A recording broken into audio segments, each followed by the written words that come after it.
Hello and welcome to Development Part 3. In our last notes, we left off by looking at Jean Piaget's stages. So we're going to review those two ones that we've already gone through real quick and then finish up his stages and talk about another developmental psychologist named Vygotsky. Okay, so Piaget's stages, we left off. So the sensory motor, we talked about object permanence. So that's from 0 to 2 years of age, object permanence. And then in our next notes, when we're looking at social influences, we'll talk about strength or anxiety. And then pre-operational stage, remember from 2 to about 7, children are going through that egocentric stage where they think that they tend to personalize everything, not be able to see outside of their views.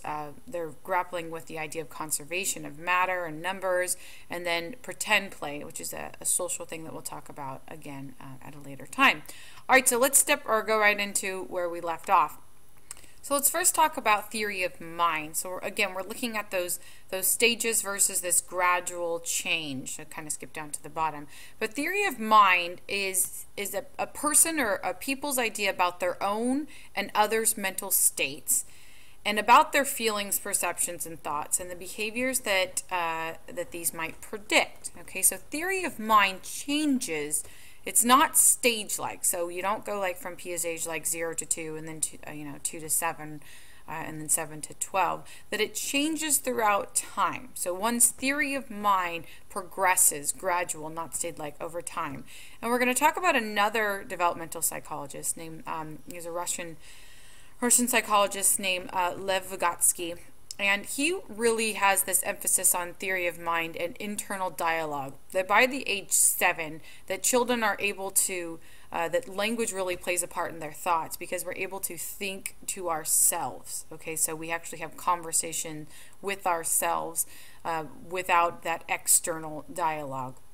So if theory's mind are people's ideas about their own and other mental states, think about how that would change over time, going from being egocentric to thinking that everyone thinks like you. Even young children who are egocentric think that trees have feelings and weather has feelings and the moon might have feelings. So they tend to project their ideas about their mental states onto other things. And then their perceptions and thoughts. So if I think it's a good thing, you would think it's a good thing.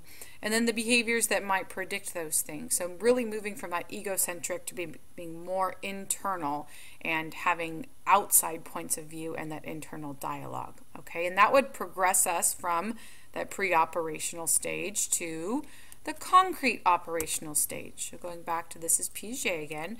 So the concrete operational stage occurs at about 6 or 7, and this is where children gain mental operations that enable them to think logically about concrete events. Okay, and concrete events still mean that it's something they can see and do, versus abstract is something that's not tangible idea. So concrete operational stage, this is when children are able to start doing very basic math, saying that if 8 plus 5 is 13, then very quickly 13 minus 5 must be 8. So being able to work up math problems and down math problems like that. This is our concrete operational stage. They have enough mental operation and internal dialogue to enable them or allow them to think logically about concrete events. So this is from 6 or 7. So children hit that, they understand conservation of matter and numbers, and now they're able to function concretely in their operation stage. And then past this stage comes their formal operation stage. So at age 12, children are able to think logically about abstract ideas and be able to put together these inferences. So if Mary goes to school, and if Mary and John do the same things throughout the day, then John would go to school. Right, so it's saying like you guys had to do these so much in oh gosh, what was it? Geometry. So like if this is a right angle and these angles are blah blah blah, then you can say that. So it's like these logical progressions. So you could see where math, geometry would be much more abstract than algebra, which would be like a concrete type of math. Okay, so that would be our formal operation stage, logical thinking about abstract ideas at the age of 12. I'm going to briefly go through this chart, but you don't need to write it down. but we're looking at Jean Piaget's stages of cognitive development. Again, we'll write this down in class. So we're going from 2 to sensory motor. 2 to 7 is our pre-operational. 7 to 11 is our concrete, and then the last one would be our formal operational. Okay, now let's reflect a little bit on Piaget's theories and where we're at currently as far as cognitive development. So this is a very influential theory. He's one of the most famous scientists from talking, or a psychologist. And it has been shown that development is, from his studies, that it's more continuous instead of stage-like. And there's been a lot of more emphasis put on the social factors, and we'll talk about those in our next notes. And again, going back to Vygotsky, he really, again, talking about that internal dialogue, but he really said that even though there's this inborn maturation process with the biology, that there's a lot of scaffolding that teachers and parents can do to help kids get to that higher level of thinking. That it doesn't always have to be the maturation biology going step by step, stage by stage. That there's some scaffolding you could do to help them to those higher level of thinking. And then he coined a phrase called the zone of proximal development. And what that zone of proximal development is, it's where the zone, or the time period between a child being able to do something with help and to do it without help. And think about this like with teaching something new or learning something new, that there's this stage or this time period of which you still need help versus being able to be independent with that skill or that concept. All right, so Vygotsky is kind of our co-psychologist with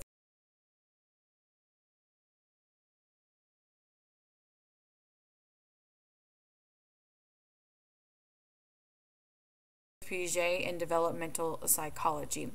All right, so before we talk about social development, let's talk about one more thing in cognitive development, and that is autism. Sorry, I wanted to type in some information there. So autism is something that you've probably heard of. I'm going to give you the clinical definition first, then talk a little bit about its implications in our society. So autism is a disorder marked by communication deficiencies, meaning that unable to communicate, repetitive behaviors, social interactions, and understanding of other states of mind. Now there's a lot of different things kind of laid out there, and autism is what's called a spectrum disorder. So a spectrum disorder, you can think of like the light spectrum, right? So the electromagnetic spectrum here. So it's considered a spectrum disorder, and that some children are diagnosed with autism and they're on the low end of the spectrum. So they might only have 1 or 2 of these characteristics, so might be marked by communication deficiencies or repetitive behaviors, but maybe they are socially okay or understand other states of mind. And then you have children that are called severely autistic, and they're on this spectrum, and they might be anywhere with having all of those to having all of those plus more.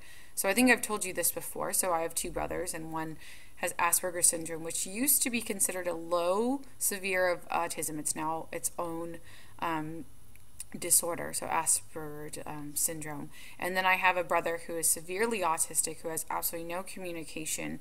And because of the no communication, has a very hard time communicating. He has a lot of odd repetitive behaviors, or self-stem, very little social interaction, and very little understanding of other states of mind. So anywhere in between.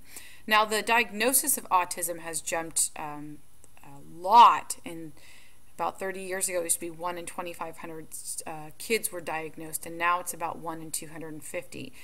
Now, we know that autism is increasing in our environment. What we don't know is if it's because of genetic reasons, of environmental reasons, a combination of both, or maybe just a higher diagnosis because of what I want to say, awareness. So if I have people before, so what I'm saying is like in the 1970s, 80s, people who might not have had been socially awkward, don't interact with people, or have a hard time understanding other states of mind, we might just consider them a different person, kind of odd, never putting the label of autism on them. Okay, so that is the end of our cognitive development. We'll read an article in class about autism. In our next notes, we're going to look at social development, so how children and people socially develop. Again, we've talked about physical development, cognitive or thinking wise, and now we're going to talk about social development and how that fits within our stages. Have a good